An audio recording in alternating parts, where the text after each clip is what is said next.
In recent times, there's been a lot of turbulence in the Nigerian political space. The opposition parties are coming together to pull down the ruling party. The 2023 presidential election VP of Labour Party, Datty Baba-Ahmed, is considering moving to the new coalition party ADC. Let's take a look. Let me just say, the opposition is right in all that it is doing. I agree wholeheartedly in coming together. The principles behind it, the objectives of it are all correct. But you're also playing somebody else's game. This game is Tinubu's game. And I'm not praising him in any way whatsoever. But everyone must understand the situation as it were. Please be patient. Let me, in summary, narrate everything. President Buhari, after losing the third time, cried to the world that he's done with politics. And that's when it began. There are internal issues with Buhari, but the external ones are, that is when Tinubu saw the opportunity, bring him back into the fold after the 07 Atiku and 11 Ribadu. Add the Southwest and the Tinubu influences to his existing 12 million votes. It was easy to convince Buhari to come back in any way because he carries a lot of baggage, who only survive from political donations. I'm sorry to say that's the truth. So Buhari just has to contest every election. Ever since the PTF days after the passing of Abacha, Buhari was removed from head of state without any trade whatsoever. So he and his can only live off a political system.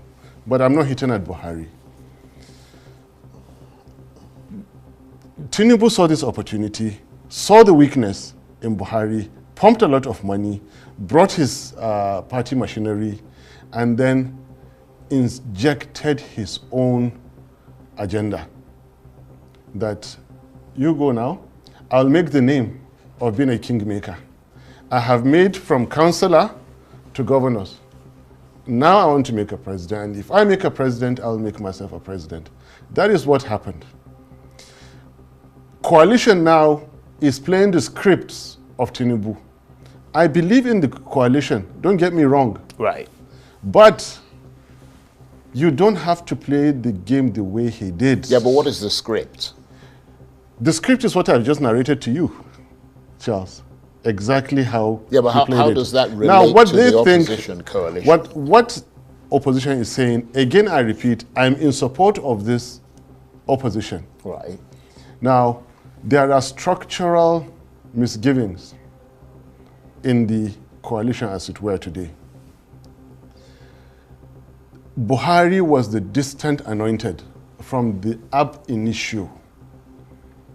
The convener, Tinubu, already had it, and whoever he enrolled was, understand that Buhari is going and after him I will come. And you have to buy into that. However, we won't stop you from contesting. Yeah, but let me finish. We already got there. Yeah, I mean, it's just that we haven't got all the time in the world, so I need to Buhari was the distant anointed. Right. You made that point. This opposition does not have a distant anointed. So there will be a very close gap, and so there will be a very tight struggle. Possibly a not so clean primaries struggle for it. Now the question is, what will the aftermath be? So that your real concern is that there isn't someone who is very clearly going to wear the mantle of, if you like, presidential leadership in that coalition. Exactly. Atiku almost cuts it, but it's not exactly there because Buhari is what I would call an outlier. An unusually high observation in a data set. That's what he was. Now, come to the next point. Again, I have said that there isn't a Buhari in the coalition. There isn't a Tinubu in this coalition. You don't have one So it's individual. a free-for-all, basically, is what you're saying. Exactly. Right. You have the proverbs better than I do. Yeah, but you're asking the questions. But let's try and take it systematically. Yeah. Okay, so that we understand exactly where you're going. Yeah. You attended that meeting yesterday. Yes. You've been attending coalition meetings. I attended 3. Right. Okay. But that suggests that there was something that was bringing you back. Yes. And something that you're not entirely satisfied with in the Labour Party that you're currently still in. Not so. You can never be 100% satisfied wherever you are. There are misgivings. I really, really wanted to bring Peter Obi back on the negotiating table with the leadership. I wanted everything sorted out, him to remain. Right. And I still, if I have a chance, I'll still do it. So you're disappointed because he's now said that he's left. In fact, the Labour Party gave him a 48-hour ultimatum. They issued a statement. You need to be very sure about that if he has left. You need to be very sure. Well, on his Twitter handle, he said he was now in the ADC coalition. Yes. Now, technically speaking, being in the ADC coalition does not mean you have left your party. Refer to the meeting of Tuesday night and the communique issued after that meeting. It doesn't say that you have left your own political party. And this is a legal point. No, I'm not even talking about the ADC, what they've said. I'm talking about what is happening in the Labour Party, who essentially, I mean, the leadership, although there is a divided leadership, but the leadership gave him an ultimatum of 48 hours to resign, and subsequently he issued a statement saying he had actually left. But let's not get bogged down. Let's get to the I mean, what I need to understand, because there are a lot of people who listen to you and want to know what your perspective is on this. And you said you had attended at least 3 meetings, and you were there for that ADC sort of Charles, moment. Labour Party deserves better than being walked away from. Yeah, but the Labour Party seemed to be walking away from you, not you walking away from them. No.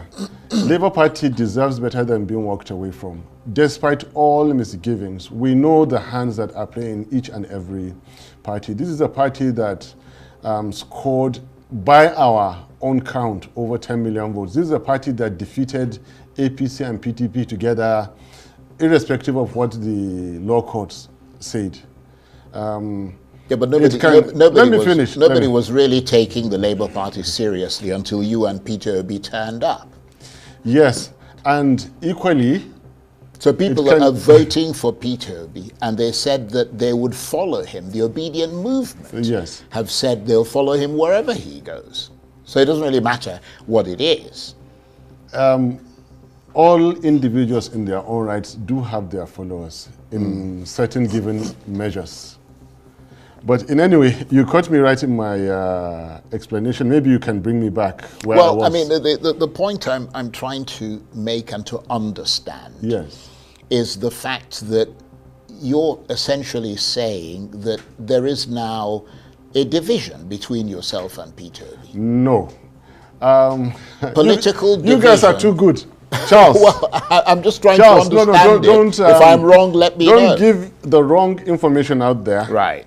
I am very, very much in sync with Peter Obi.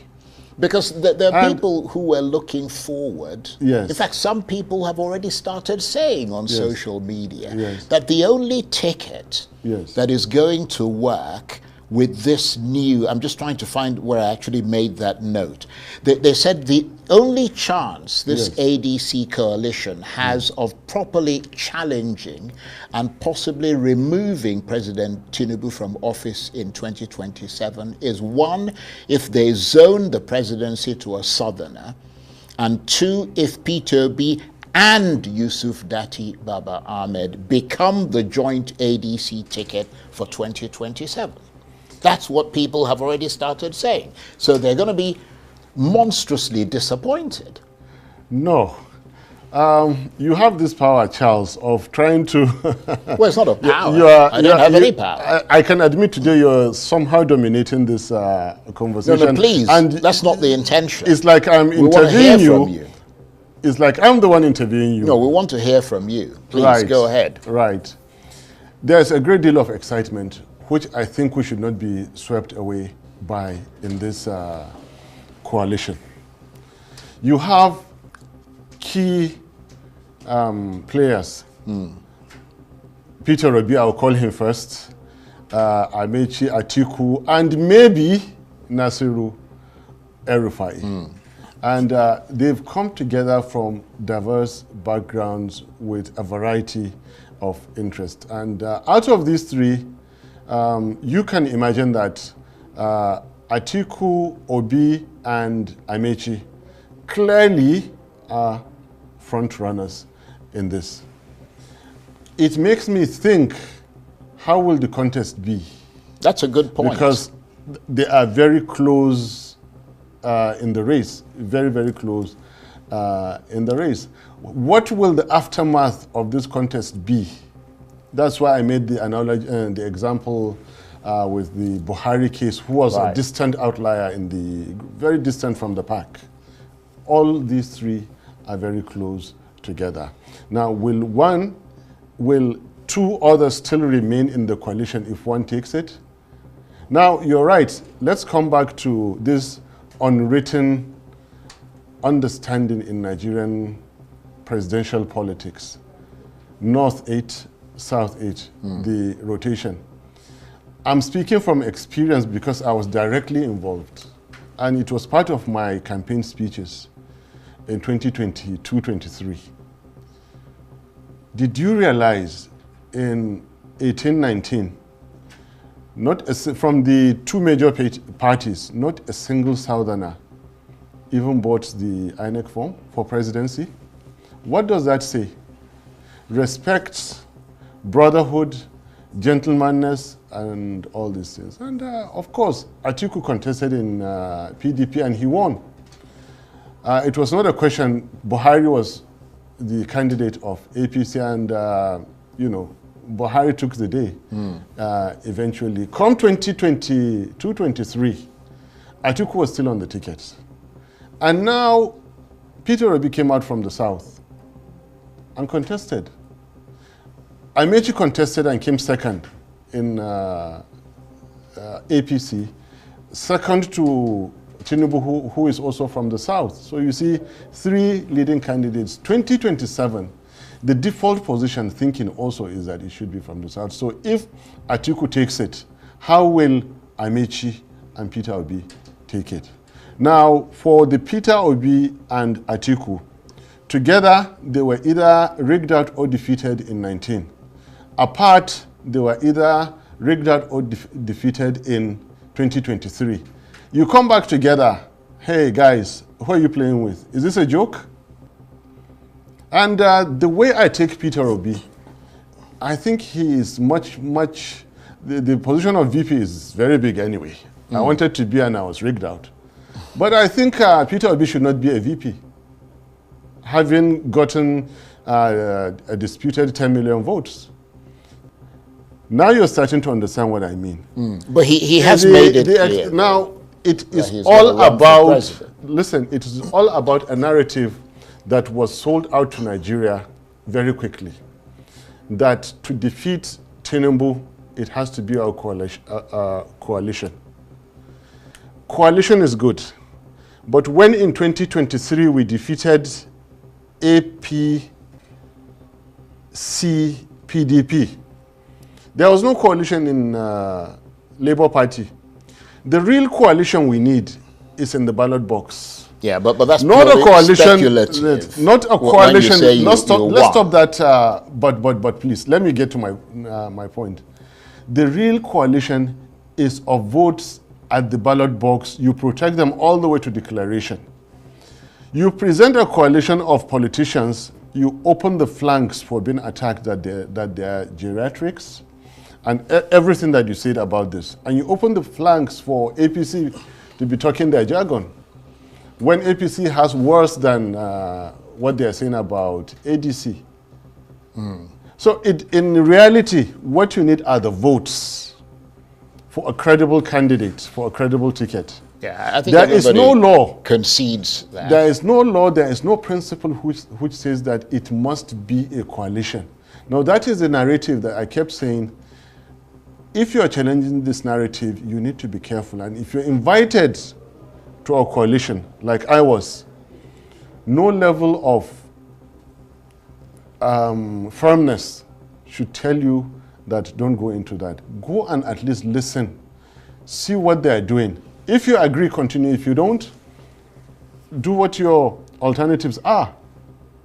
That is the thing. But you went there. You went there several times. I don't mean to interrupt you, but I mean it's a dialogue. It's not a sort of monologue. I mean, you went there several times. Yes. You went there 3 times. So something must have attracted you back to listen to them. Attraction. What I'm trying to understand is what is the guiding principle of this ADC opposition coalition beyond wanting President Tinubu to be removed from office? What is it about his philosophy that attracted you to it? And is there an overriding cause that kindles a sort of fire in your heart that you think is in the best interest of Nigeria? There are 2 questions here. One is for David Mark, Senator David Mark. What the principles and everything, please let him explain those things to you. But I thought you guys were discussing it at your meeting. We are. That is typically a question for the party leaders to answer you. The second question you ask is what is the driving, what's attracting me? Yeah.